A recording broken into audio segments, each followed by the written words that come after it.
മത്തായിയുടെ സുവിശേഷം 25-ാം അധ്യായം 14-15 വാക്യങ്ങൾ. ഒരുവൻ യാത്ര പുറപ്പെടുന്നതിന് മുൻപ് ഭൃത്യന്മാരെ വിളിച്ച് തൻ്റെ സമ്പത്ത് അവരെ ഭരമേൽപ്പിച്ചതുപോലെയാണ് സ്വർഗരാജ്യം.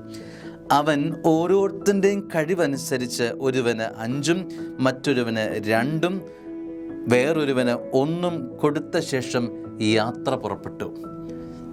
എന്നെ ആശ്ചര്യപ്പെടുത്തുന്നത് ഈ യജമാനൻ എന്ത് വിശ്വസിച്ചാണ് ഇക്കാലം അത്രയും തൻ്റെ ജീവിതത്തിൻ്റെ മുഴുവൻ സമ്പാദ്യങ്ങളും ഈ ഭൃത്യന്മാരെ ഏൽപ്പിച്ചിട്ട് പോയത്.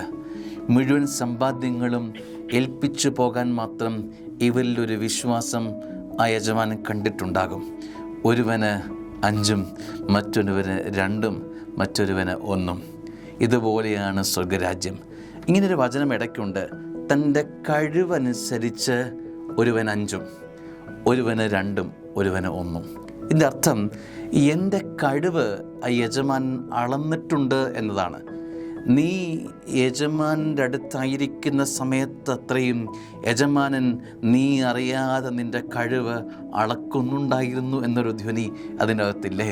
അതുകൊണ്ട് നിന്നെ സ്വർഗം ഒരു താലന്തേൽപ്പിച്ചിട്ടുണ്ടെങ്കിൽ, നിന്നെ ഒരു കൃപയുടെ അനുഭവം നിന്നെ ദൈവം ഭരമേൽപ്പിച്ചിട്ടുണ്ടെങ്കിൽ, നിനക്കതിനുള്ള കൃപയും കഴിവുമുണ്ടെന്ന് സ്വർഗത്തിന് അറിയാം, മനസ്സിലാക്കിയിട്ടുണ്ട്.